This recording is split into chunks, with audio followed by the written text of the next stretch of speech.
Hola, estamos a martes 12 de mayo de 2026, aquí en Madrid, donde me encuentro, ¿no?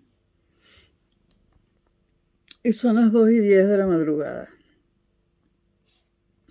Bueno, sigamos con los videos de historia de la integración europea. Vamos con la declaración Schuman. Ya hemos hablado en videos anteriores de la pugna entre federalistas y funcionalistas, ¿no? Los federalistas estaban dispuestos a deshacerse de un porcentaje mayor de soberanía que los funcionalistas, ¿no? Entre otras cosas. Bueno, la pugna entre ambos era más sobre los ritmos que sobre los objetivos. Es decir, los objetivos eran comunes, solo que unos querían ir más rápido, los federalistas, y otros más lento.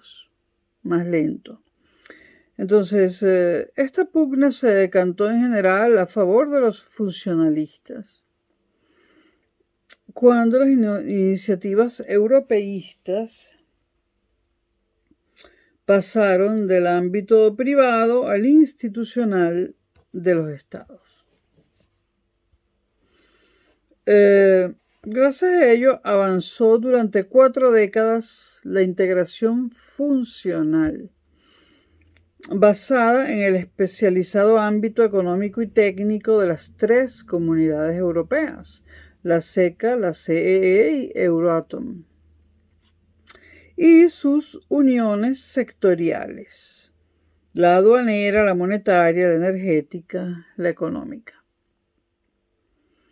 Ello permitió a largo plazo abrir una nueva fase inspirada en los principios federalistas. Tras la constitución de la Unión Europea por el Tratado de Maastricht de 1992. La primera etapa de la unificación europea debía ser una unión aduanera, de eso hablamos en videos anteriores, que garantizase la libertad de comercio y de circulación de las personas. Tras el éxito del Benelux, comentado en el video anterior, el gobierno francés animó al italiano a concluir una unión aduanera propia, que se iba a llamar Francital. Es una unión aduanera entre Francia e Italia. Francital. Bueno, esto no prosperó, pero bueno. En marzo de 1949, los 2 ministros de Asuntos Exteriores, Robert Schuman por Francia y el conde Sforza por Italia, firmaron el tratado correspondiente, que debería estar plenamente vigente en 1955. Pero luego la Asamblea Nacional Francesa se negó a ratificarlo, en gran parte por la presión de los sindicatos galos, que temían que la apertura de la frontera a libre circulación fomentaría una inmigración masiva de italianos.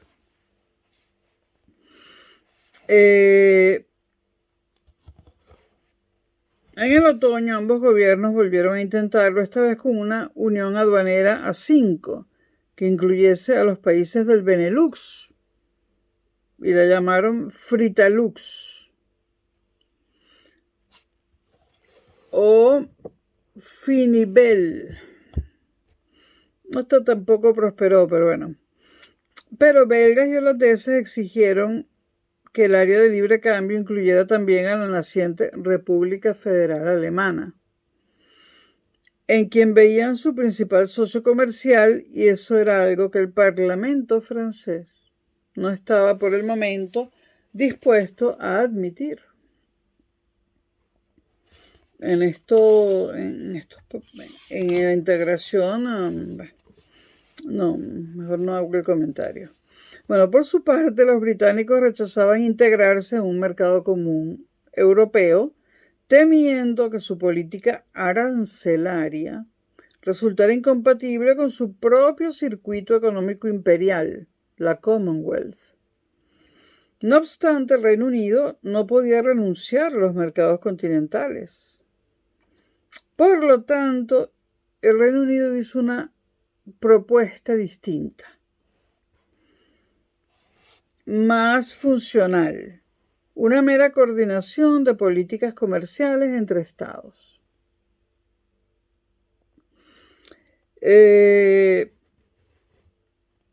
Encontró eco en los países nórdicos y en enero de 1950 Suecia, Noruega, Dinamarca se unieron al Reino Unido en una cosa que se llamó Uniscan, es decir, United Kingdom Scandinavia, Uniscan, pero no existió la necesaria sintonía, dada la enorme disparidad entre la economía británica y las escandinavas. Y en 1954, el gobierno socialdemócrata danés, con un sistema proteccionista para su agricultura, rechazó la política común en materia agrícola, lo que acarreó el colapso de la organización. Para entonces, los estados escandinavos habían creado un consejo nórdico en febrero de 1953. Una organización regional más modesta en sus planteamientos, pero que tuvo cierto éxito al establecer una unión de pagos, la libre circulación de trabajadores, un convenio de seguridad social y la supresión de barreras aduaneras interiores. Es decir, intentos de integración regional hubo muchos, ¿no? Ahora, pese al fracaso de Fritalux, la idea de una cooperación económica entre los países de la Europa Occidental basada en la unión aduanera y en la complementariedad de las áreas de producción industrial y energética siguió despertando notables entusiasmos, sobre todo en Francia, o a pesar de todo en Francia. Jean Monnet, de quien ya hemos hablado mucho, se encargaba de aplicar los recursos del Plan Marshall. Y Monnet era lo suficientemente pragmático para admitir que la vía funcionalista, con un marcado carácter tecnocrático, era la más práctica a corto plazo.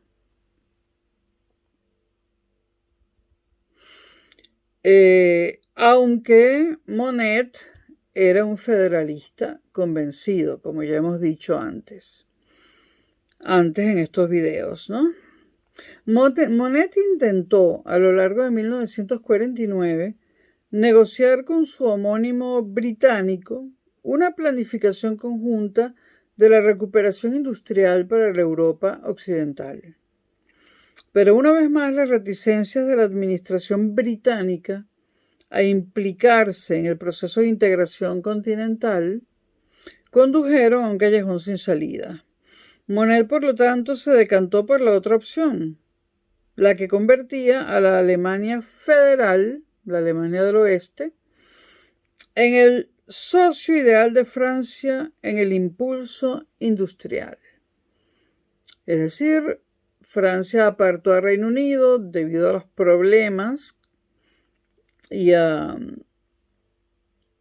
las negativas de Reino Unido en miles de aspectos, y optó por la Alemania federal. Ahora, antes había que superar la herencia traumática de la Segunda Guerra Mundial.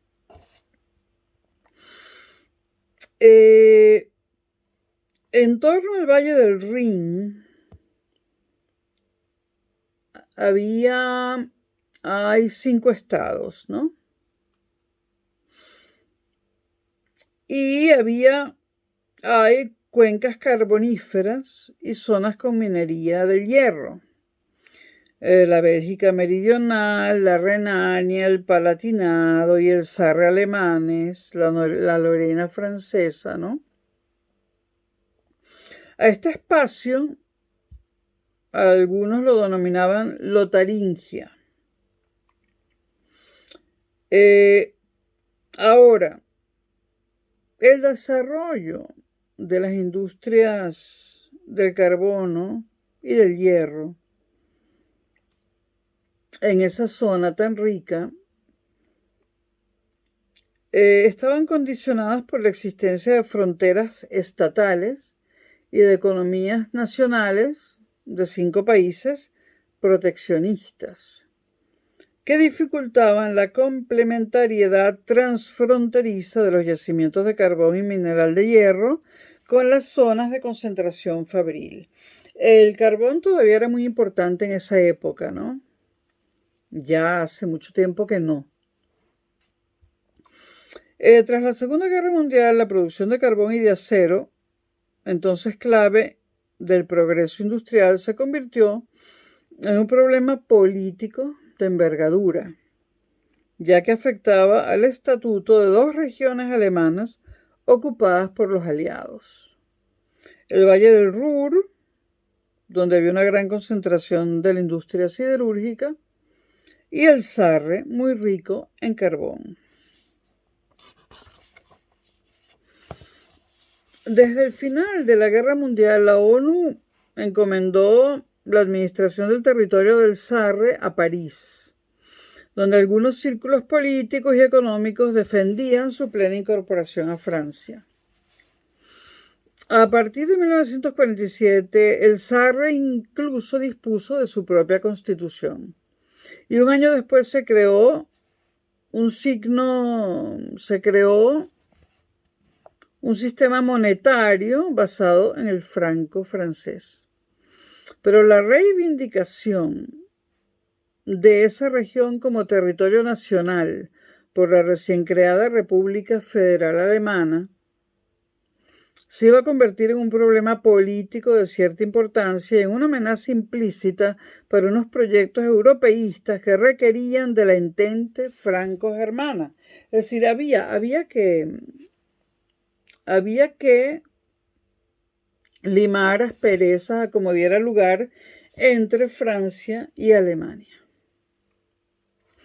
Algo parecido, estábamos hablando del Sarre, algo parecido sucedía con el Ruhr. Tras la guerra, británicos y norteamericanos habían ocupado la región. Cuando se creó la República Federal de Alemania, Francia y el Benelux presionaron para que no se entregara el control de la industria pesada de la zona al gobierno de Bonn, es decir, a la República Federal Alemana, y lo mantuvieron en manos de la Autoridad Internacional del Ruhr,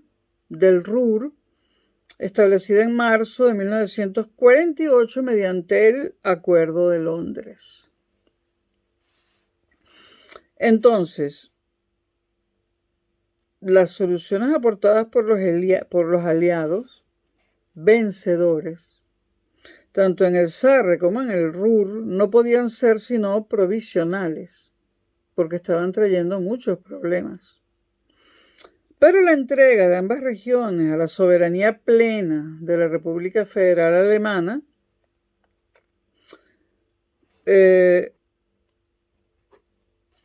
como defendían los americanos, sembraba mucha desconfianza en quienes, solo 4 años después de la caída del Tercer Reich, albergaban un terror sobre el futuro papel de la renacida Alemania. En este contexto, la experiencia del Benelux, basada en la cooperación económica internacional, la unión aduanera y el uso complementario y supranacional de los recursos del carbón y del acero, ofreció una salida combinada al estado económico de ambas regiones que algunos círculos europeístas comenzaron a defender. Esta fórmula, que respetaría formalmente la soberanía alemana sobre el territorio, y era lo justo, era territorio alemán, fue reiteradamente apoyada por los políticos alemanes a partir de la primavera de 1949. También halló eco en Washington, donde el secretario de Estado, Dean Acheson, era un firme partidario de que la República Federal de Alemania se incorporase con normalidad al concierto europeo a través de la OTAN y de la cooperación económica con Francia. Y aquí hago un inciso, ¿no? Yo particularmente estudié durante 13 años seguidos. 13. Desde mis 5 hasta mis 18 años de edad estudié en un colegio alemán. Y realmente todavía hoy en día estoy bastante harta, o sobre todo hoy en día estoy bastante harta, ¿no? En primer lugar, de ese sentimiento de culpa que tienen los alemanes, ¿no? Yo creo que ese sentimiento de culpa se podría difuminar de una buena vez, porque la historia la cuentan los vencedores, ¿no? Y siempre he sido amiga, he tenido muchos amigos judíos, ¿no? Pero hace poco he empezado a pelear con ellos, a discutir y a romper amistades. Y no es por la Franja de Gaza, ni por la guerra entre Israel y Hamas, Israel y Hezbollah, Irán y todo eso, no. No es por eso. No es por eso, sino que la Segunda Guerra Mundial tuvo varios detonantes, y no solo los que aparecen en los libros de historia, ¿no? Y todo el mundo sabe, supongo, que en Europa está prohibido el revisionismo respecto a la Segunda Guerra Mundial. Y sobre todo el revisionismo respecto a por qué Alemania hizo lo que hizo y por qué Hitler hizo lo que hizo. Historiador que quiera publicar un libro, digamos, entre comillas, con otra versión, casi que irá preso. Casi que iría preso, y tendría que imprimirlo en su propia casa, como pudiera.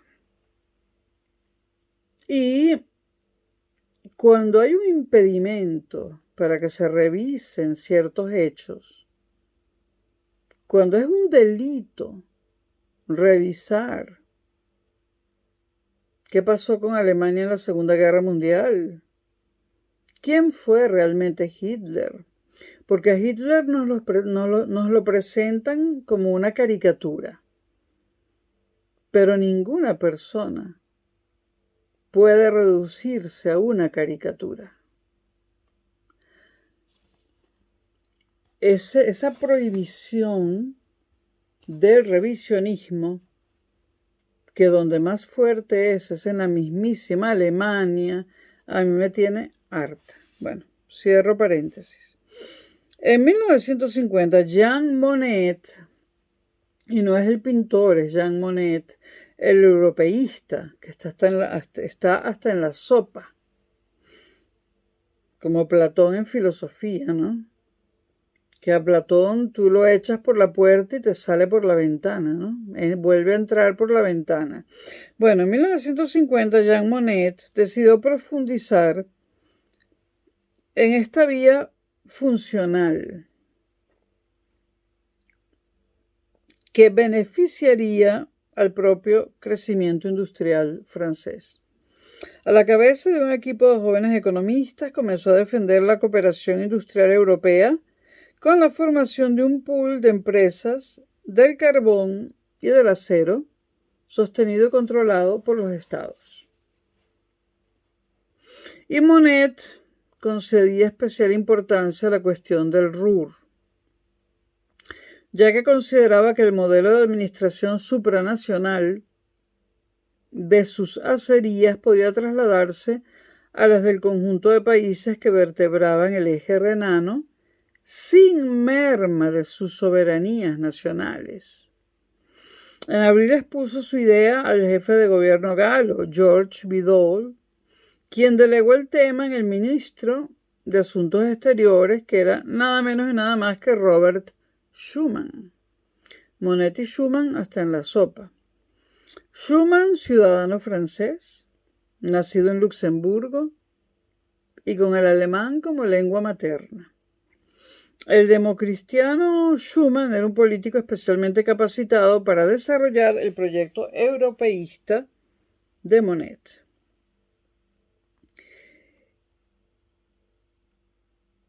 Y animó a Monnet a poner ese proyecto por escrito. Entonces, el 1 de mayo de 1950, Monnet envía el memorándum, es decir, el proyecto por escrito, a Schuman, quien a su vez, basándose en él, redacta uno más breve y conciso. Una declaración. Y en esa declaración ofrece a la opinión pública de los países occidentales de Europa el primer proyecto oficial de integración continental, construido a partir de una entente franco-alemana y con el carbón y el acero como ejes unificadores. Este proyecto esta declaración tuvo el visto bueno del Consejo de Ministros francés, que se comunicó,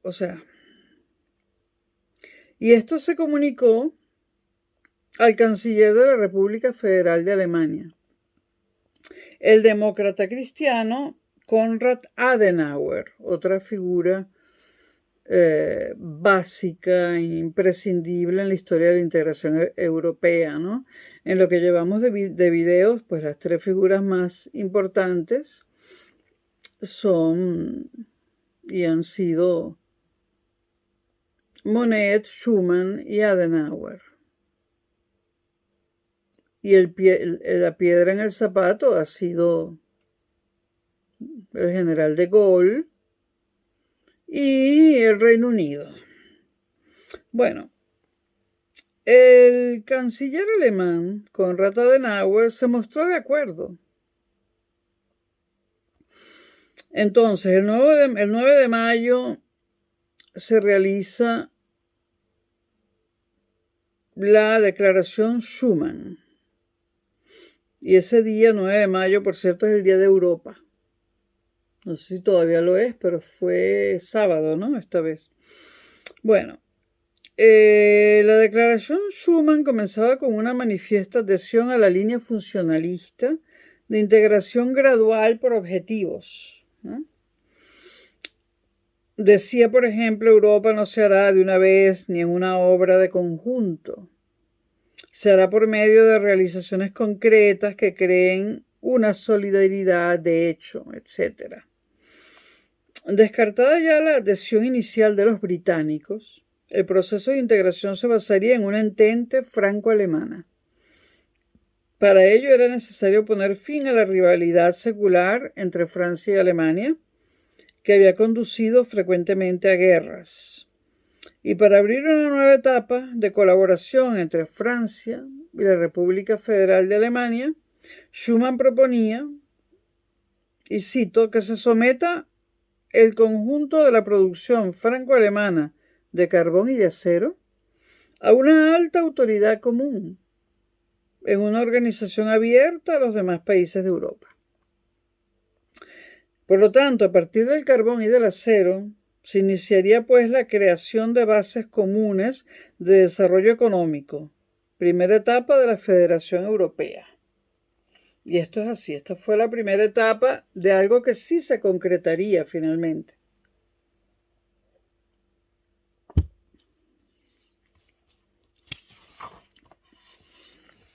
Los gobiernos alemán y francés asumieron el proyecto Monnet-Schuman e invitaron a integrarse en él a sus socios de la OSCE. Aceptaron Italia y los tres países del Benelux, mientras que el gobierno británico, al que París y Bonn habían marginado en su iniciativa, permanecía retraído. El 18 de abril de 1951 se firmó en París el Tratado Fundacional de la Comunidad Europea del Carbón y del Acero, CECA.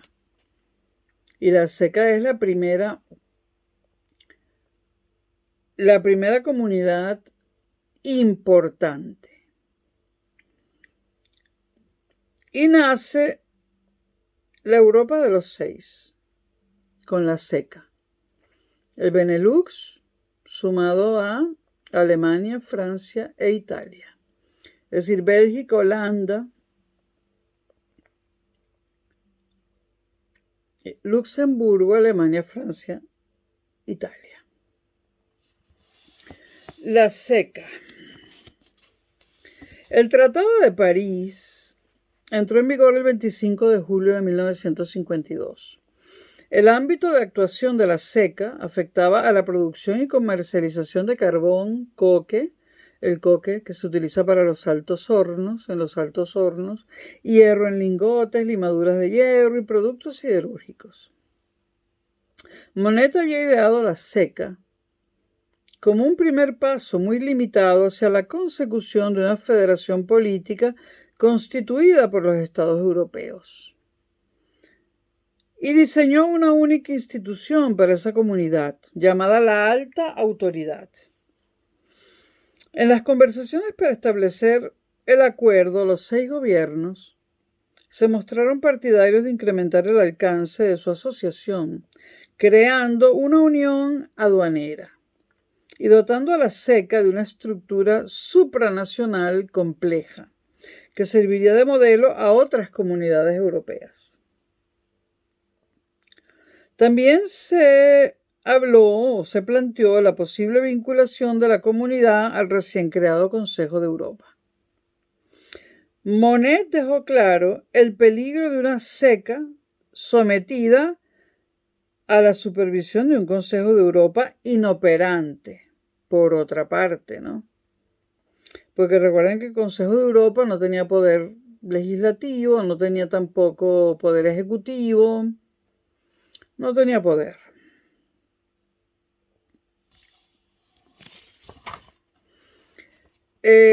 A la comunidad, a la SECA, se le dotó de 4 instituciones propias.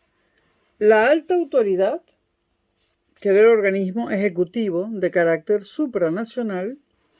En segundo lugar, la Asamblea Parlamentaria, cuyas funciones serían el control de la actuación de las restantes instituciones de la SECA. El Consejo de Ministros, que sería el nexo político entre los gobiernos y la alta autoridad, y un Tribunal de Justicia, que resolvería los conflictos en el seno de la comunidad conforme a la interpretación del tratado. Los objetivos funcionales de la SECA quedaban muy lejos de alcanzar las metas de integración deseadas por los federalistas, ¿no? Pero por algo se empieza. No obstante, la SECA conoció cierto éxito al regular el mercado del carbón y del acero en la pequeña Europa, o Europa de los 6, e impulsar su crecimiento espectacular. Entre 1954 y 1962, por ejemplo, la producción de acero pasó de 42 a 73 millones de toneladas anuales y el comercio intercomunitario se cuatriplicó. Entonces dejaron de tener justificación los obstáculos políticos para que la Alemania federal asumiera el pleno control económico del Ruhr e incorporase el Sarre a su soberanía, lo que tuvo lugar en 1951 y 1957 respectivamente, como tenía que ser. Entre febrero del 53 y agosto del 54 se efectuó el desarme arancelario previsto.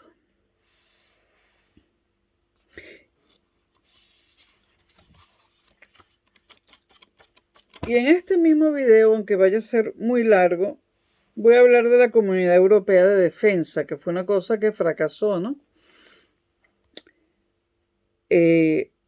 Terminamos por ahora con la SECA, ¿no? Vámonos a la Comunidad Europea de Defensa. Como la SECA tuvo un arranque tan prometedor, hubo otras iniciativas de integración en la Europa del Oeste que fracasaron. Por ejemplo, la Comunidad Europea de Defensa, la SED.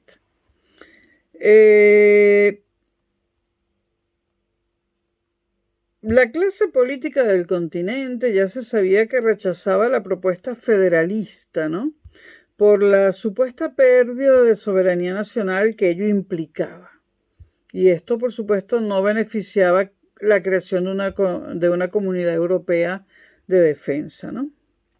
Ahora, el estallido de la Guerra de Corea en junio de 1950 produjo miedo a una confrontación global entre el este y el oeste, entre el comunismo y el capitalismo, ¿no?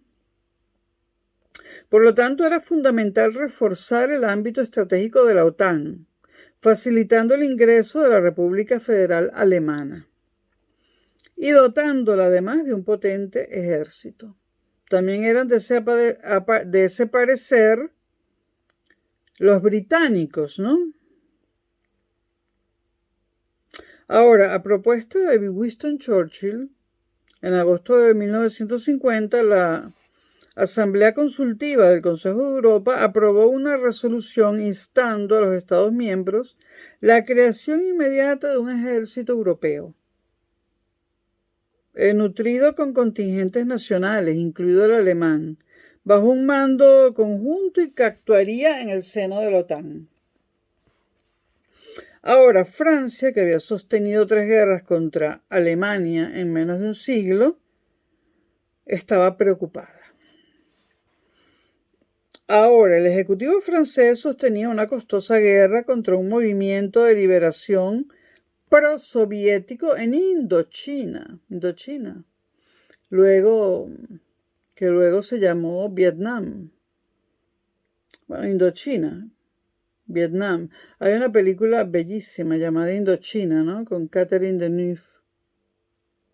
No recuerdo quién la dirigía. Creo que no era Resné, pero bueno. Bellísima película, Indochina con Catherine Deneuve. Bueno.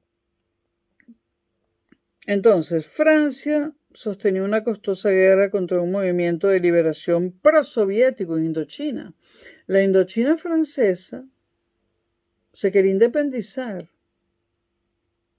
pero se quería convertir en comunista, o sea, la Unión Soviética se la quería quedar. Y, dado que esto estaba ocurriendo, Francia no estaba en condiciones de negar la admisión de la República Federal Alemana en el Club Atlántico, ¿no?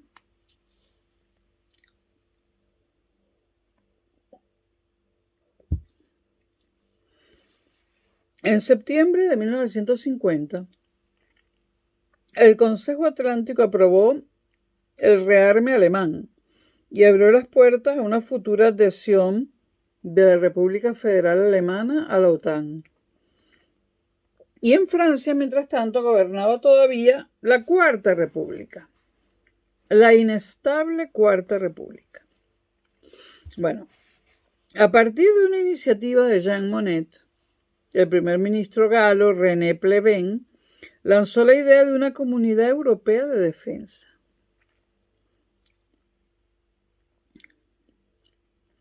Y Monnet también hablaba de una comunidad política europea. Estas dos cosas fracasaron, tanto la Comunidad Europea de Defensa como la Comunidad Política Europea. Pero bueno, Monnet las veía como las 3 bases de los futuros Estados Unidos de Europa. La económica, la SECA, que sí lo fue. La militar, la Comunidad Europea de Defensa, y la política, la Comunidad Política Europea. Estas dos últimas fracasaron, no existieron prácticamente. Bueno, medio existieron, fugazmente, ¿no? Ahora, el plan Pleven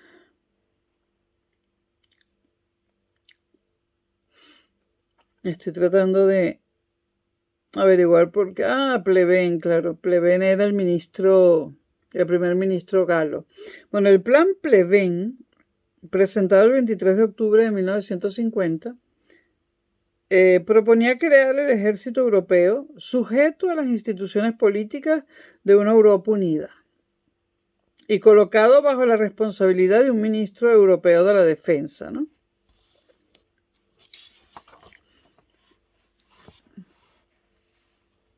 El Tratado Constitutivo de la Comunidad Europea de Defensa se firmó en París el 27 de mayo de 1952. Pero no hay que ahondar demasiado en esto, ¿no? La CED, la Comunidad Europea de Defensa, fue creada sobre el papel y no llegó mucho más allá del papel. La ausencia británica limitaba mucho sus posibilidades de ser un instrumento eficaz política y militarmente. Y De Gaulle, siempre De Gaulle molestando, puso el dedo en la llaga al preguntar ¿cómo se puede crear un ejército europeo si esta Europa no existe? Yo siempre he dicho que los militares no deben ser presidentes de nada, de ningún país. Son un problema. Bueno, adiós a la comunidad de defensa, quedó condenada por la negativa francesa, es decir, la negativa de Gaulle. Ahora, directamente relacionado con el fracaso de la CED, la Comunidad Europea de Defensa, estuvo el de la Comunidad Política Europea. Monnet y Schuman planteaban más allá de la iniciativa económica de la CECA una opción federalista a largo plazo, que requería de la actuación de una organización supranacional de carácter político, con la capacidad ejecutiva y legislativa que los gobiernos habían escamoteado al Consejo de Europa. En marzo del 52, aprobó una resolución para vincular las actuaciones de esta comunidad política europea, que fracasaría, ¿no?, a las militares de la Comunidad Europea de Defensa, que también fracasaría, y a las económicas de la CECA, que se mantendría, ¿no?, mediante una autoridad supranacional común, lo que, de haberse llevado a cabo, que no se llevó a cabo, hubiese constituido un antecedente de la actual Unión Europea, pero eso no pasó. Y el tratado fundacional de la Comunidad del Carbón y del Acero iba aún más allá, a propuesta del italiano Alcide De Gasperi, al abrir la puerta a la futura integración de los sistemas políticos de los 6 bajo una estructura federal o confederal. El proyecto de estatuto de la CPE, Comunidad Política Europea, preconizaba una federación europea con un parlamento bicameral, ¿no? Y existe toda la descripción de ese parlamento, etcétera, ¿no? Pero eso no pasó tampoco del papel. La federación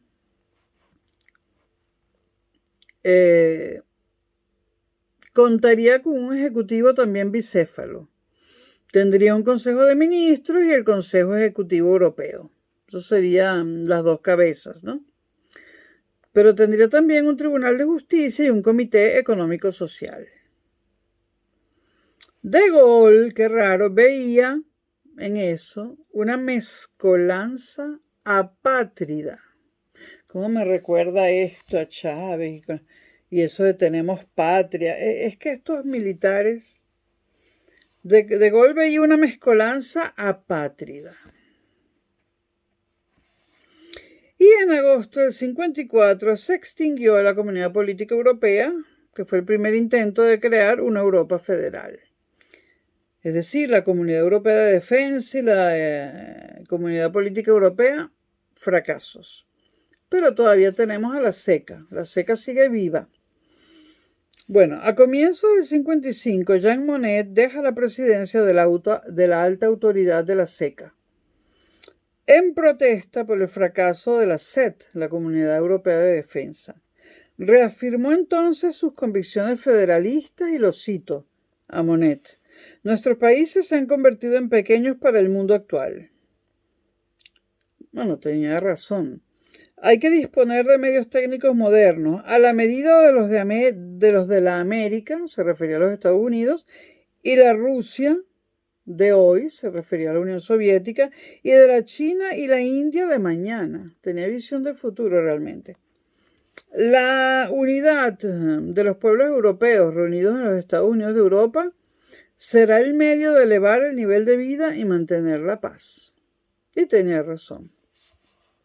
En octubre creó Monet, el Comité de Acción para los Estados Unidos de Europa. Monet fue constante, ¿no? Fue constante en su idea federalista, ¿no? Y a veces la constancia a veces es recompensada, ¿no? Me pregunto si la constancia le será recompensada a María Corina Machado, ¿no? Cuyos seguidores utilizan palabras poco apropiadas para referirse a otros seres humanos, ¿no? Yo no soy María Corinista.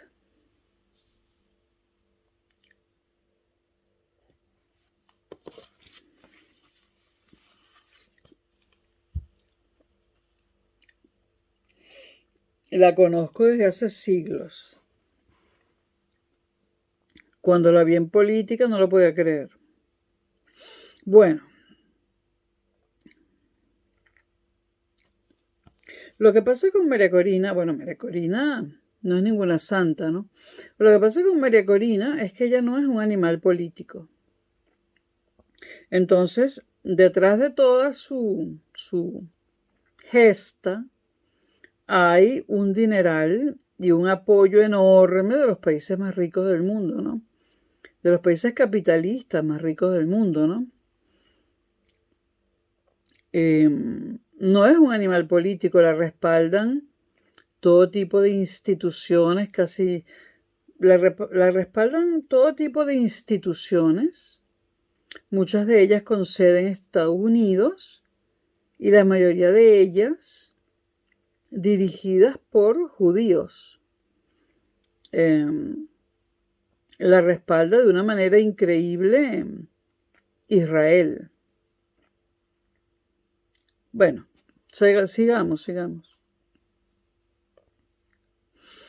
Bueno, entonces Monet, que no se daba por vencido, crea el Comité de Acción para los Estados Unidos de Europa, una organización supranacional privada, integrada por un centenar de políticos, empresarios, sindicalistas, etc., y concebida como un lobby para impulsar el avance hacia la Federación Continental.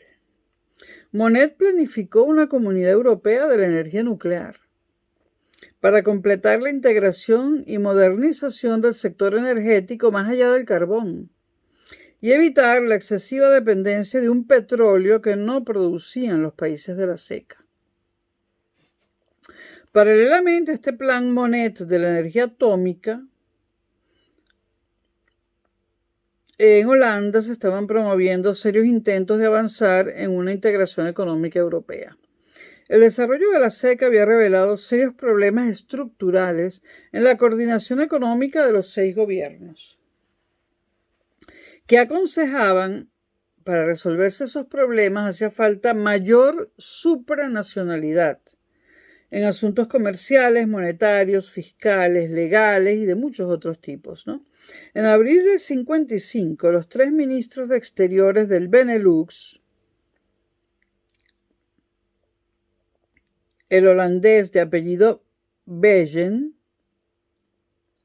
acordaron el llamado Plan Beyen.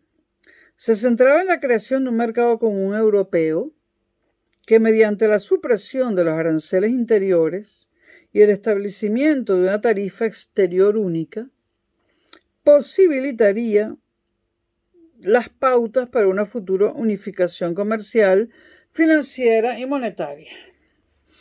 Y bueno, desde mi punto de vista no se equivocaba.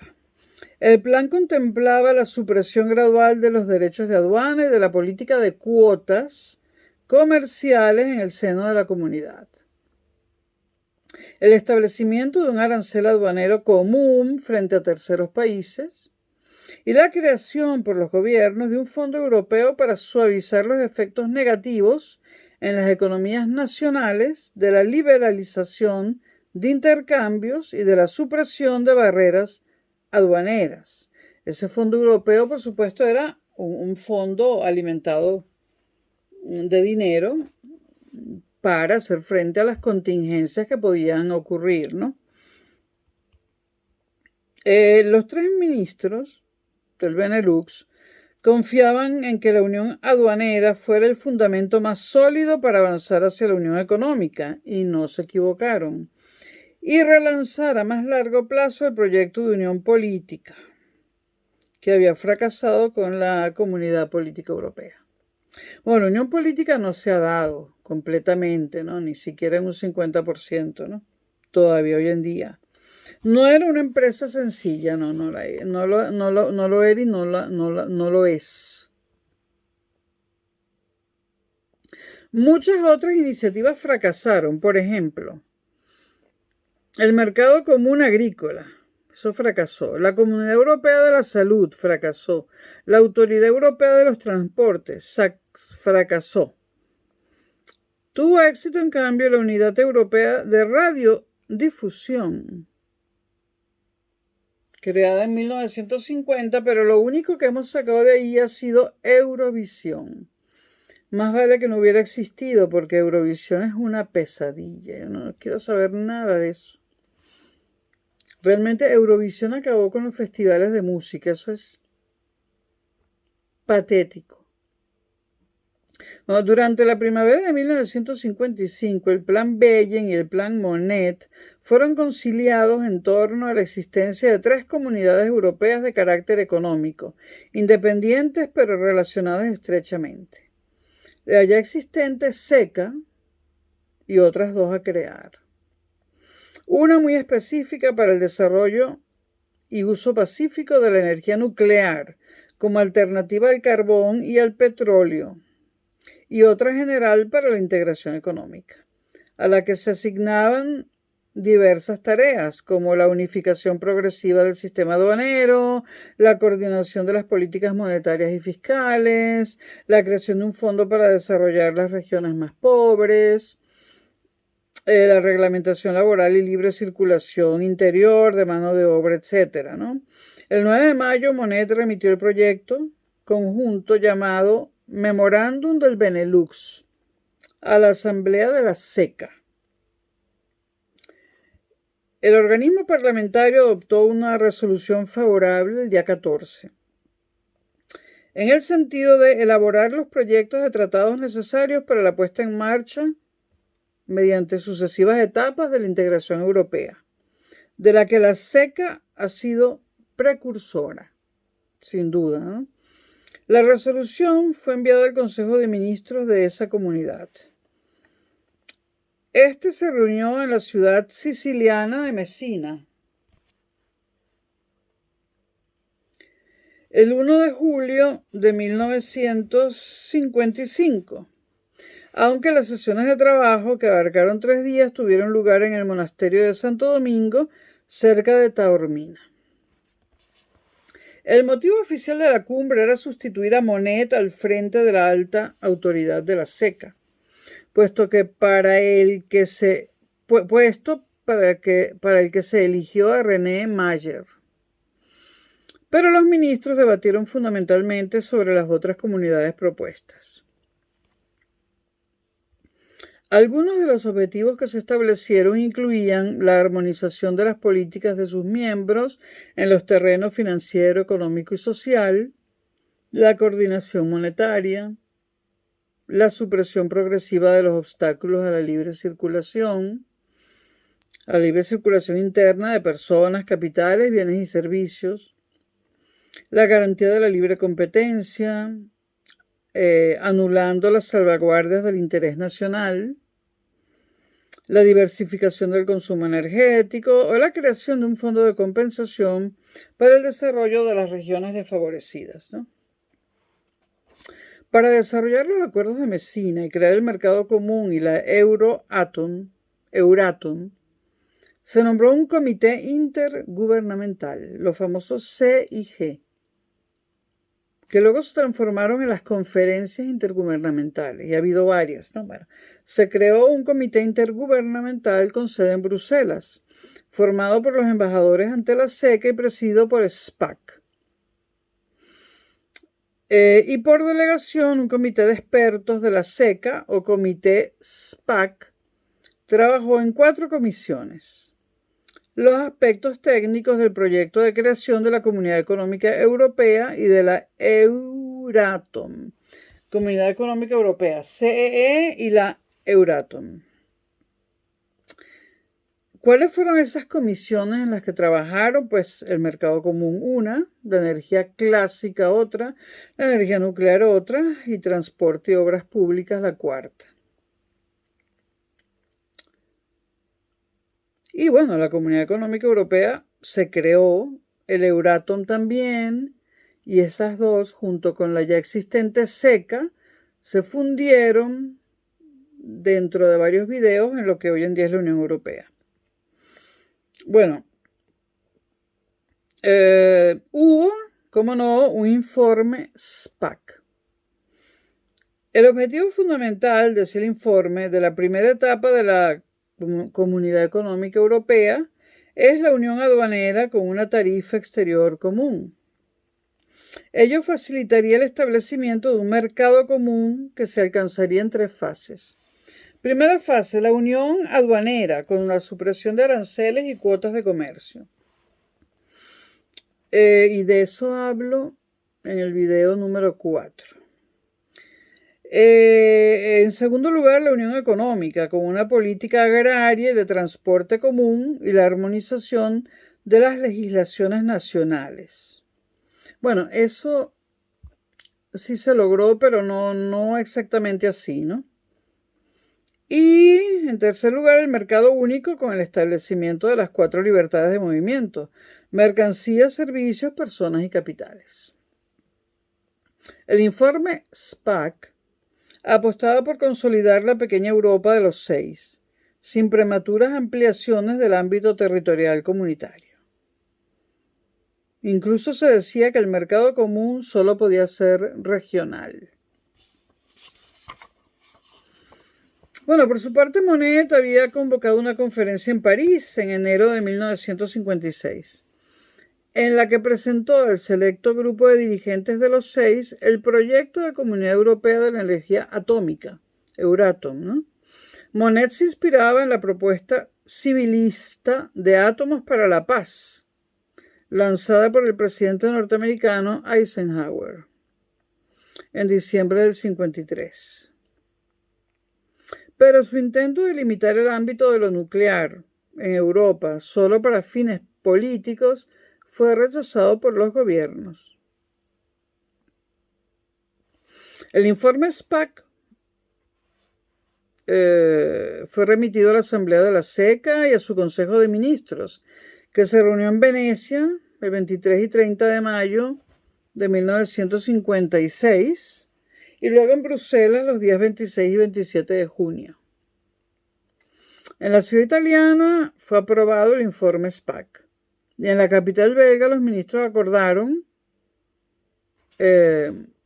la doble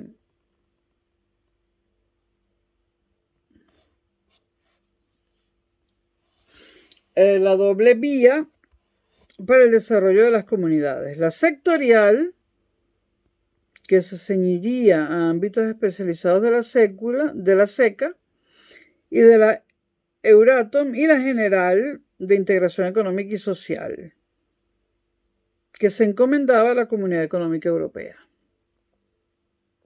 Teníamos 2 sectoriales: la SECA, que se ocupaba del carbón y el acero, Euratom, que se ocupaba de la energía atómica, y la Comunidad Económica Europea, que se ocupaba de todo. En febrero del 57, París dio el visto bueno a la creación de las 2 comunidades. Los textos constitutivos de las 2 comunidades, es decir, la Comunidad Económica Europea y la Euratom, y el acta final se firmaron en Roma el 25 de marzo del 57. La Asamblea Francesa aprobó los tratados de Roma porque se le tenía miedo que la Asamblea Francesa no los aprobara, porque luego de la aprobación en Roma, el 25 de marzo del 57, la tenían que aprobar los 6 gobiernos de la Europa de los 6, valga la redundancia, ¿no? Se tenía miedo que la Asamblea Francesa no la aprobara, pero la aprobó. Aprobó los tratados de Roma por 342 votos frente a 239 negativos. aunque exigió garantías de salvaguardia de sus intereses nacionales en sectores económicos especialmente sensibles. En diciembre del 57, el trámite parlamentario había sido superado en los 6 estados. Y el día de Año Nuevo de 1958, las dos comunidades entraron en vigor: la Comunidad Económica Europea y el Euro y la Euratom, que se sumaron a la CECA, y ahí tenemos a las 3 primeras comunidades europeas que no fracasaron. Bueno,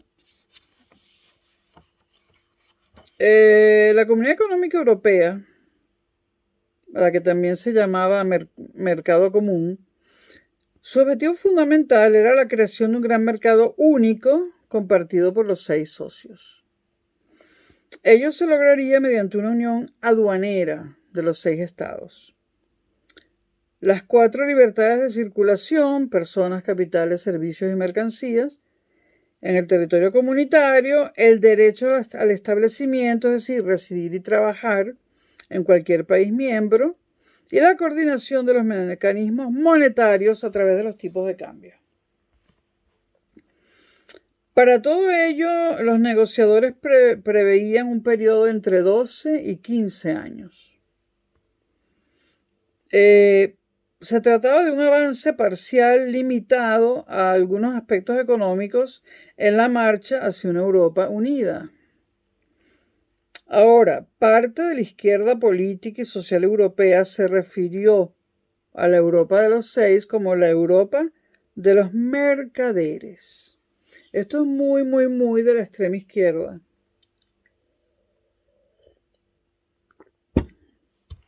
Pero que sigan esperando, porque ese impostor, porque no va a venir otro impostor como aquel que llegó una vez diciendo que era hijo de un único Dios y que expulsó a los mercaderes del templo. No, señores, los mercaderes esta vez nadie los expulsa del templo. Es más, pueden venir muchos hijos de Dios, pero los mercaderes se quedan en el templo. Es obvio que los mercaderes se quedan, ¿no? Bueno, el Tratado de la Comunidad Económica Europea tiene 248 artículos y estaba dividido en 5 partes. La primera parte exponía los principios que la informaban.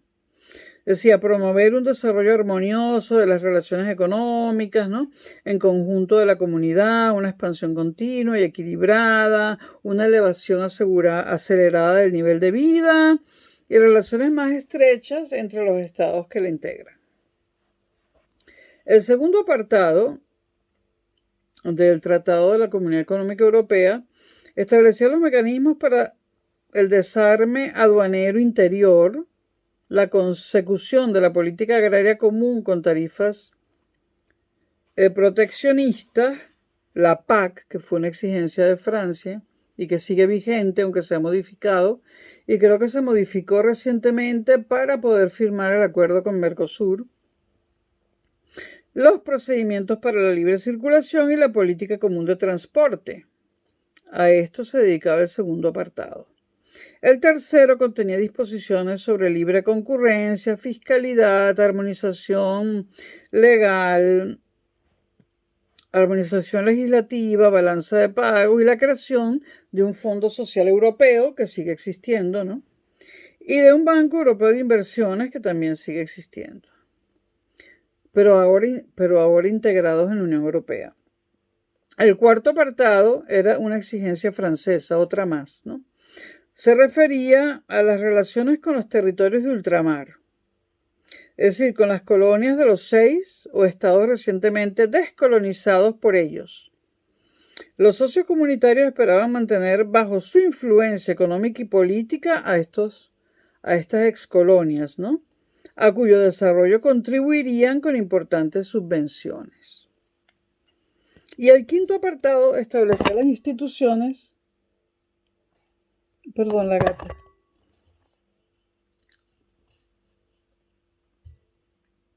Susan.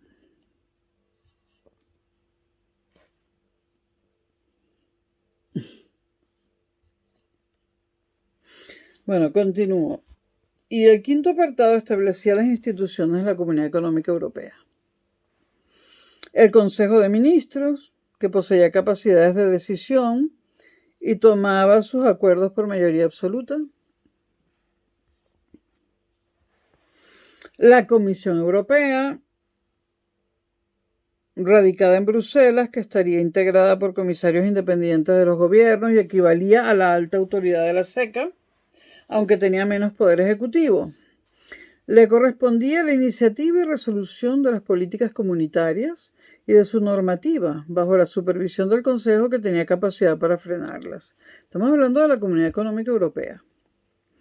La Asamblea Parlamentaria, con sede en Estrasburgo y compartida con SECA y Euratom, estaría integrada por 142 representantes de los parlamentos nacionales y, aunque funcionaba como organismo consultivo sin competencias legislativas, elaboraba meras propuestas, tenía la capacidad de votar la censura a la Comisión, con 2/3 de los diputados, lo que acarrearía el cese de los comisarios. Una cuarta institución, el Tribunal de Justicia, establecido en Luxemburgo. La quinta, el Comité Económico y Social. Y la sexta, el Banco Europeo de Inversiones. Todo eso para la Comunidad Económica Europea. En cuanto a la Comunidad Europea de la Energía Atómica, Euratom, se trataba de una organización con fines muy limitados. Su tratado, en 220 artículos, fijaba en el desarrollo de la investigación nuclear, la difusión de conocimientos, la protección sanitaria, el aprovisionamiento, la seguridad, el régimen de propiedad y el establecimiento de un mercado interior. Compartía con la Comunidad Económica Europea la Asamblea y el Tribunal de Justicia, pero tenía su propia comisión y su propio consejo. Dada su especialización, la Euratom fue la de menor peso político de las tres comunidades.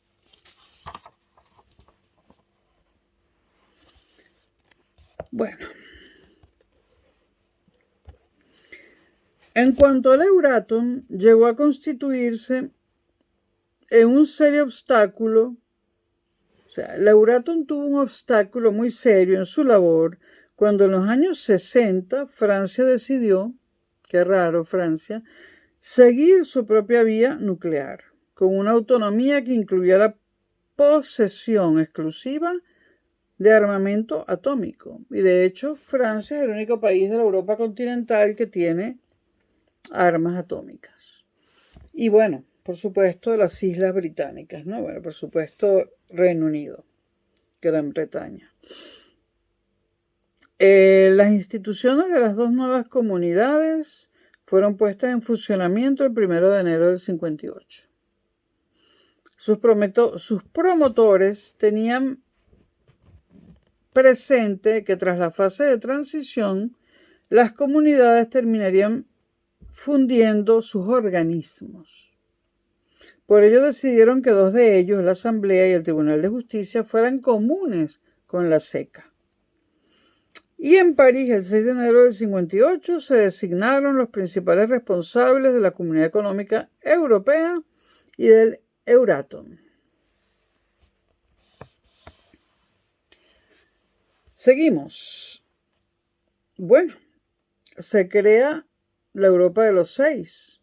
Y hay muchos países que no están allí, la mayoría, ¿no?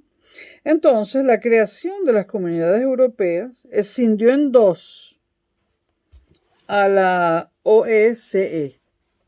Hasta entonces, el principal organismo de cooperación entre las economías capitalistas del continente, ¿no? El inicio del proceso de integración, sobre todo el que tendría lugar en la Comunidad Económica Europea, dejaba fuera de juego al Reino Unido, porque así lo quiso el Reino Unido, que no quería asumir el nivel de adhesión que requería el mercado común, pero también excluía a las más débiles economías de la periferia europea.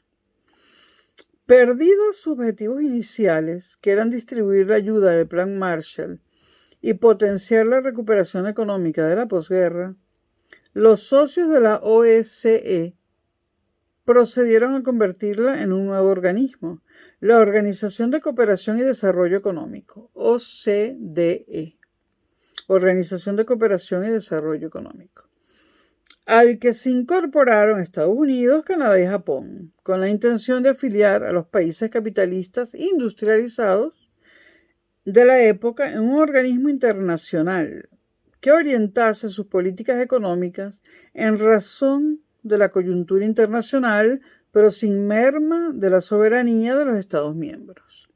La OCDE. Los británicos eran presa de una contradicción básica. Londres no podía renunciar a los intercambios con los países del continente, porque suponían el 50% de su comercio exterior. Pero la integración en el núcleo comercial de la Comunidad Económica Europea, mediante la Unión Aduanera, suponía un riesgo mortal para el sistema de tarifas preferenciales de la Commonwealth, que permitía al Reino Unido vender sus manufacturas y obtener materias primas y productos agrarios en su exclusivo ámbito imperial, de alcance planetario en condiciones muy favorables. Entonces se les ocurrió una solución alternativa a la Comunidad Económica Europea. Una cosa que llamaron Zona Europea de Libre Cambio. Se propuso en octubre de 1956. Un área de libre cambio, ¿qué es? Es una asociación de países que suprimen las barreras aduaneras al comercio y renuncian a mantener cualquier política de contingentes entre ellos. Pero, al contrario de la Unión Aduanera, como la Comunidad Económica Europea, aquí no existe la tarifa exterior común. Es decir, en la zona de libre cambio no hay tarifa exterior común. En una unión aduanera sí. Entonces, aquí no existe la tarifa exterior común, con lo que los socios son libres de establecer acuerdos tarifarios individuales con terceros.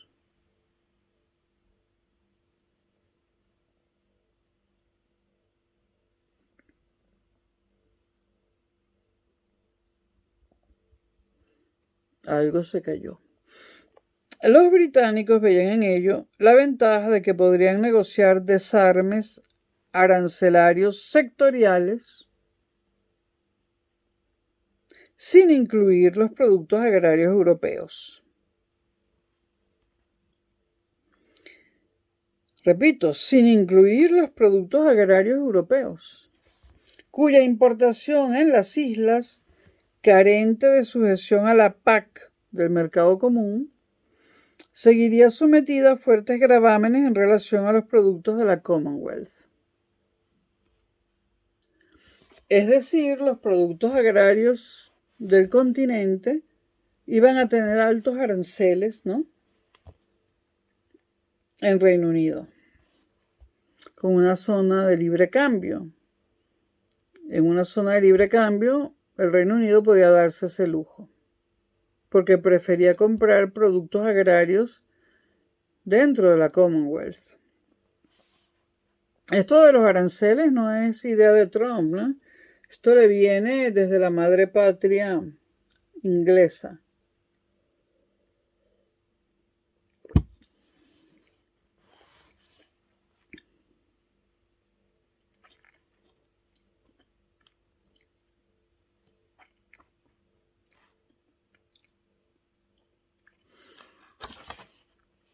Entonces, Londres pretendía una suerte de asociación a la carta con la Comunidad Económica Europea.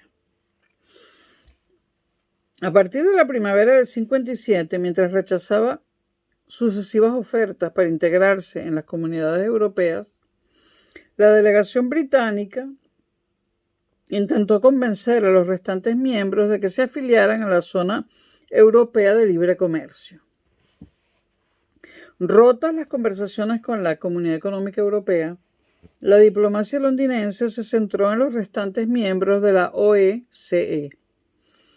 Aunque el precedente de la frustrada Uniscan con los países nórdicos no era un buen augurio, las conversaciones progresaron y Suecia, Noruega, Dinamarca, Portugal, Austria y Suiza se manifestaron dispuestos a unirse al Reino Unido en un área comercial común. El 4 de enero de 1960 se constituía la Europa de los 7, en contraposición a la Europa de los 6, ¿no? Y se constituye mediante la Convención de Estocolmo, que establecía la Asociación Europea de Libre Comercio, conocida como EFTA, que son sus siglas en inglés. Asociación Europea de Libre Comercio, es decir, los ingleses, los británicos, hicieron su propia Unión Europea, no como una unión aduanera, sino como una asociación de libre comercio, y eran 7 países. Finlandia se asoció en el 61, 8 países, Islandia en el 70, 9 países. Mientras que la República de Islandia, en el 70, 9 países ya. Mientras que la República de Irlanda estableció vínculos con la asociación mediante su comercio bilateral con Reino Unido. No ingresó en la EFTA, sino que hizo acuerdos bilaterales con Reino Unido. La EFTA funcionó por un tiempo, pero no tuvo un gran éxito, ¿no? Cuando en Londres fueron plenamente conscientes del error, era ya tarde para hacerse perdonar sus reiterados rechazos a las invitaciones recibidas de los 6. Los británicos se mantuvieron en la EFTA, pero apenas un año después de su creación comenzaron a dar reiteradas muestras de su deseo de ingresar en la Comunidad Económica Europea. Sin embargo, la Francia de De Gaulle, nuevamente De Gaulle, estaba dispuesta a hacerles pagar un alto peaje por el ingreso en tan selecto club. Y ahora viene la Europa de las patrias, cosa tan pavosa, ¿no? En la primavera del 58, parte de las tropas francesas que combatían a los independentistas argelinos se sublevaron contra los propósitos del gobierno de darle independencia al país magrebí. Como consecuencia de la crisis, cayó el régimen parlamentario de la Cuarta República y el general de Gaulle, aclamado como el salvador de la nación, instauró su famosa Quinta República. Un régimen marcadamente presidencialista, como lo hacen todos los militares que llegan a la presidencia, ¿no? Y una hegemonía manifiesta de su partido, la conservadora Alianza del Pueblo Francés. La palabra patria y la palabra pueblo juntas son peligrosísimas. La llegada al poder del nacionalismo gaullista de Gaulle tuvo consecuencias para el proceso de integración europea al avivar el debate entre federalistas y confederales. No cabía pensar que De Gaulle diese marcha atrás en el apoyo francés al avance funcional de las comunidades. Pero lo peculiar de la fe europeísta del general De Gaulle, y del gobierno presidido por su mano derecha, Michel Debré, quedó manifiesta en la famosa rueda de prensa del 5 de septiembre de 1960. Celebrada en el Palacio del Elíseo y en el curso de la cual el presidente de la República anunció la conocida como Declaración de la Europa de las Patrias.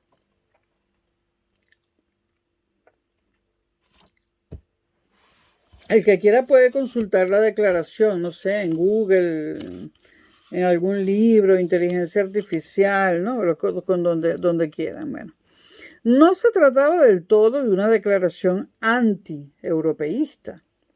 Aunque rechazaban el federalismo, aunque rechazaba de Gaulle el federalismo, era un convencido partidario de progresar en la integración continental mediante una fórmula confederal o de cooperación que, con objetivos funcionalistas, respetara al máximo la soberanía de los estados.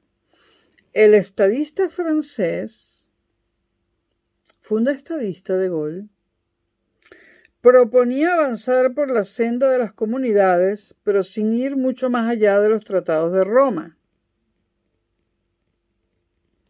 a fin de estimular la cooperación regular entre los estados de la Europa occidental. De Gaulle poseía su propia visión del orden europeo, como un equilibrio internacional pactado, basado en la cooperación permanente entre los estados para limar sus diferencias y recuperar la presencia del continente en el escenario mundial. Claro, los militares cuando llegan a las presidencias siempre quieren que su país se proyecte en el mundo, ¿no? Y terminan como Venezuela, ¿no? Que no tiene luz, que no hay luz. Mejor, así no me llaman, porque al irse la electricidad, pues, lo que no tienen es electricidad, ¿no? Pues se va todo y no molestan. Bueno, ¿podrá Delcy arreglar la electricidad? ¿O tendrá que esperar a María Corina? Bueno, ese regreso de María Corina con Delcy allí, eso no me lo pierdo. Eso va a ser una pelea de boxeo, va a ser metáfora, ¿no? Como una pelea de boxeo entre Foreman y Cassius Clay. De Gaulle, repito, poseía su propia visión del orden europeo, como un equilibrio internacional pactado, basado en la cooperación permanente entre los estados para limar sus diferencias y recuperar la presencia del continente en el escenario mundial. No, De Gaulle, Europa nunca más será una potencia, y yo lo lamento más que De Gaulle. Lo lamento más que De Gaulle porque he vivido en otras partes del mundo y son espantosas. No hay nada mejor que Europa, pero a pesar de todas las críticas que los europeos le hacen a Europa.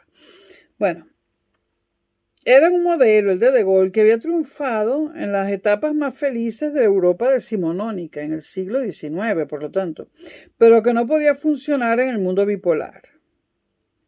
En su libro Diplomacia, 2 tomos gigantescos que yo me leí en su momento, sobre el año 2000 recién salidos,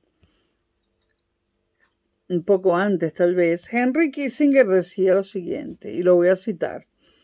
Lo que De Gaulle tenía en mente era una Europa organizada según las directrices de la Europa de Bismarck, es decir, unificada sobre la base de los estados, uno de los cuales, Francia, por supuesto, ¿no?, desempeñaría el papel dominante. Cada cual tendría algún papel en la redefinición hecha por De Gaulle del viejo sueño de Richelieu de una Francia preeminente. La Unión Soviética velaría por la división de Alemania, los Estados Unidos por la defensa de la Europa Occidental contra la Unión Soviética, Francia por desviar las aspiraciones nacionales de Alemania hacia la unidad europea. Pero a diferencia de Prusia, Francia no era el estado más poderoso de la Europa Occidental. No tenía fuerza económica para dominar a los demás y no estaba en situación de imponer un equilibrio que contuviera las dos superpotencias, ¿no? Y aquí tenemos al diplomático, un diplomático bastante particular, odiado por mucha gente, al diplomático con un coeficiente intelectual altísimo frente al militarcito de Gaulle. Bueno, la izquierda anticapitalista y la derecha radical, como siempre en Europa, veían con preocupación el creciente poder de un numeroso cuerpo de políticos y funcionarios de las comunidades, ajenos a la disciplina de los gobiernos nacionales y que eran despectivamente calificados de eurócratas. El modelo confederal defendido por el gaullismo, en aquel momento el más sólido de cuantos se ofrecían a corto plazo para la integración europea, obligó a los políticos continentales a replantearse el futuro de las comunidades. Por ahora, ¿no? Hasta entonces vinculado al federalismo gradualista de Monnet y Spaak. Ello introdució un peligro de disensión entre los 6, que los gobiernos intentaron soslayar cediendo en algunas de las posiciones iniciales. Así, los países del Benelux aparcaron su exigencia de admitir al Reino Unido, a lo que se oponía Francia. Por su parte, Francia renunció a formar un bloque europeo autónomo en el seno de la OTAN mediante la creación de un secretariado permanente. Estas sesiones fueron básicamente para contentar a De Gaulle y que la Europa de los 6 siguiese existiendo, ¿no? Y los federalistas, fuertes en la Asamblea Parlamentaria, aceptaron en noviembre de 1960 que el nuevo mecanismo extracomunitario e informal de las cumbres de jefes de Estado y de Gobierno fuera en adelante quien planteara las grandes iniciativas de la integración europea, siempre y cuando se salvaguardara la integridad de los tratados. Este clima de colaboración propició un notable éxito en los organismos marcados a corto plazo a las comunidades, y en especial al mercado común, es decir, a la Comunidad Económica Europea. El Tratado de Roma, que es muy importante, preveía un desarme arancelario en 2 fases, con un 10% de rebaja de los derechos aduaneros cada año y un incremento exponencial de los contingentes autorizados. Y el 1 de julio de 1968, año y medio antes de lo previsto, el mercado interior de la Comunidad Económica Europea funcionaba libre de derechos de aduana y con los contingentes liberalizados, y se había alcanzado el arancel aduanero común. Todo un éxito. La creación del mercado común europeo era un elemento relevante en el escenario económico internacional. Una unión aduanera que aspiraba a ser unión económica y que pronto sería la primera potencia comercial del mundo. Susan, no me tumbes la luz. Bájate. La gata de nuevo. Bueno, la creación del mercado común europeo, repito, era un elemento relevante en el escenario económico internacional. Una unión aduanera que aspiraba a ser unión económica y que pronto sería la primera potencia comercial del mundo. En aquel momento, ¿no? Esto debía despertar recelos en el área de economía capitalista de la OCDE. Cuando en 1963 se celebró la ronda Dijon del GATT, norteamericanos y británicos presionaron mucho para eliminar los mecanismos de protección comunitaria, especialmente los de la PAC, la Política Agraria Común.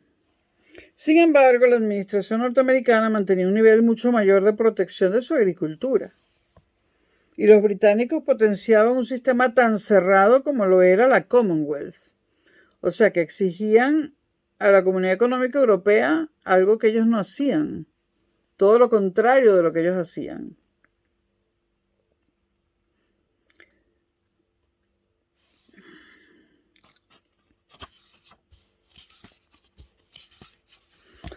La Convención de Yaoundé. Bueno, la Comisión Europea representó a los 6 estados en la ronda Kennedy del GATT. celebrada en Ginebra entre el 64 y el 67 del siglo pasado, mediante la que la Europa comunitaria vio mejoradas las condiciones de su comercio internacional a cambio de una reducción de su tarifa aduanera exterior. La cuestión del ingreso de nuevos miembros en el club comunitario entre los países de la OSCE que lo solicitaran fue algo que estaba latiendo. Los gobiernos de los 6 eran sumamente renuentes a ello.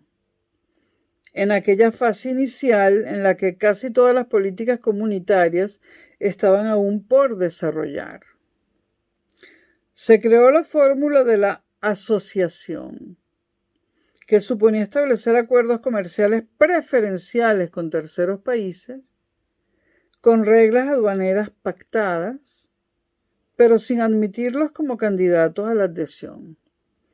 Las primeras asociaciones a la Comunidad Económica Europea fueron las de Grecia en el 61 y Turquía en el 63, Comunidad Económica Europea. También se puso en marcha una política de asociación en un contexto muy diferente con los antiguos territorios de ultramar, prevista en los tratados de Roma. Esto produjo un debate sobre el modelo comercial que seguiría el mercado común a escala planetaria. Holanda y la República Federal de Alemania defendían un modelo global de libre comercio con las menores barreras arancelarias posibles. Pero Francia y Bélgica eran partidarios de mantener un sistema proteccionista con respecto a sus antiguas colonias africanas. Algo que llamaban la preferencia comunitaria. Es decir, aplicando a sus productos agrícolas y materias primas el principio de la preferencia comunitaria y aportándoles a sus ex colonias africanas abundante financiamiento para su desarrollo, y en este financiamiento tenían que colaborar todos los países de la Comunidad Económica Europea. El 20 de julio del 63 se firmó la Convención de Yaoundé, que institucionalizó la Asociación de la Comunidad Económica Europea con la Organización Africana y Malgache de Cooperación Económica. Ahí había 11 excolonias francesas, más Nigeria y otros 4 países, Somalia, Malí, Guinea y el antiguo Congo belga.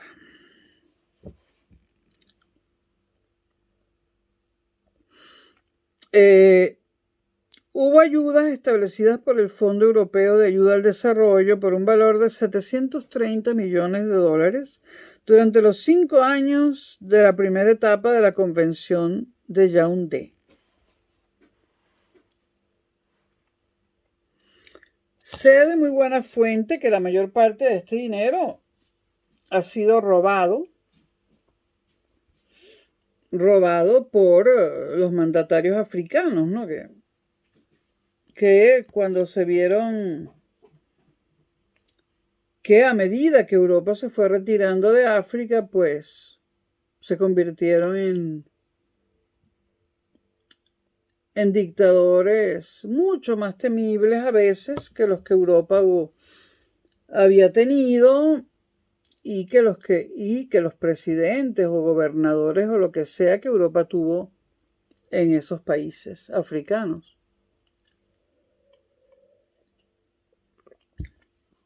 Y el dinero que anualmente la Unión Europea envía a Latinoamérica también es robado. Y si no, pregúntenle a Delcy y otra gente más. Yo dejaría de enviar dinero a Latinoamérica y a África, puesto que va al bolsillo de los dirigentes políticos y proviene de los impuestos de los europeos.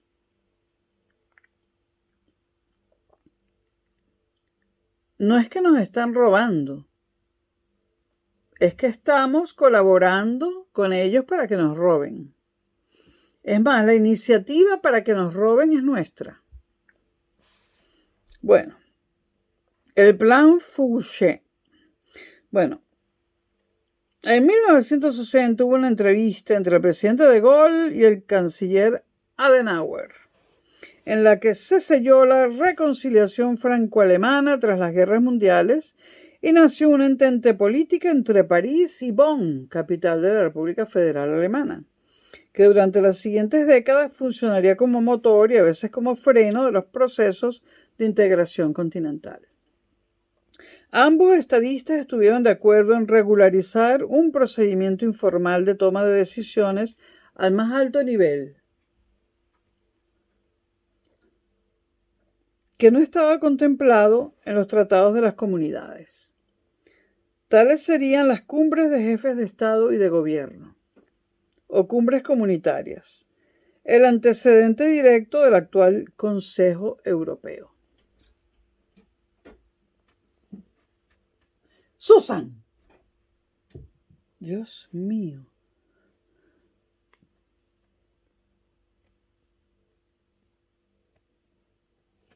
Es la gata que está llamando mi atención, pero quería abrir la puerta de la casa. No la puede abrir, es durísima.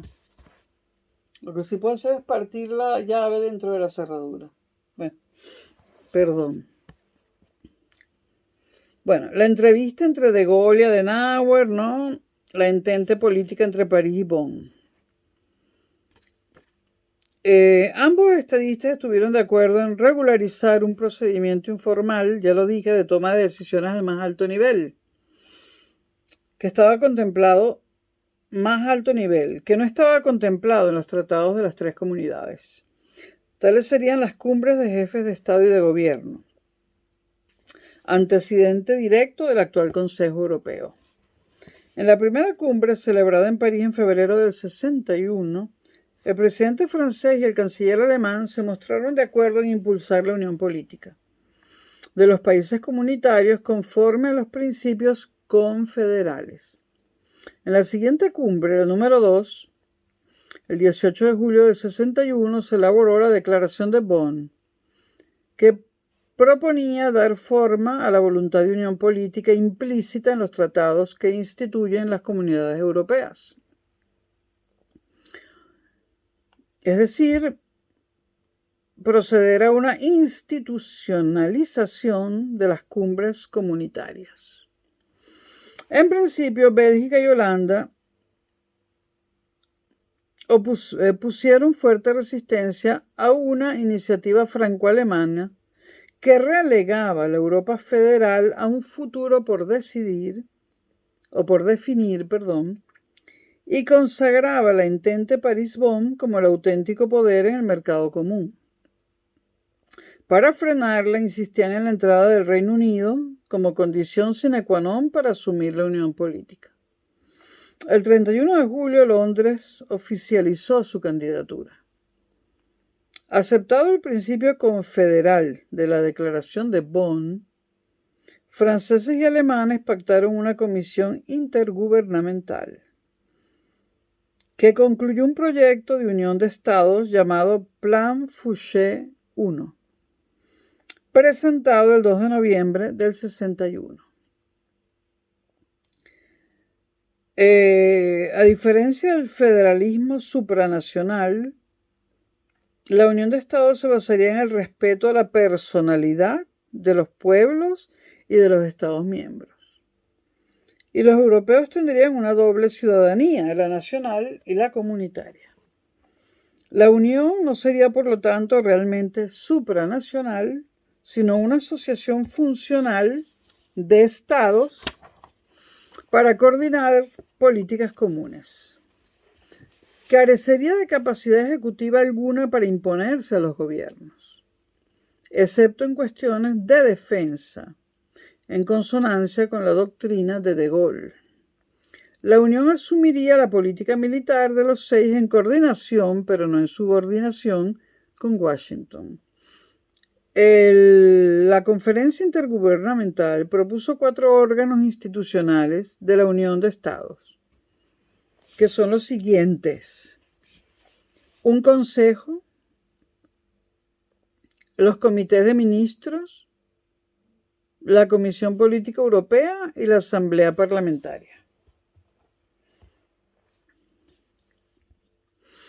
El plan Fouché no salió adelante. Los gobiernos de Italia y el Benelux lo rechazaron porque anulaba incluso los principios de supranacionalidad ya incorporados a las comunidades. Y la pretensión francesa de construir una política de defensa al margen de la OTAN no recibió apoyo de ninguno de los otros Estados miembros. Decididos a salir del atasco, los 6 gobiernos celebraron una cumbre en París el 15 de diciembre del 61.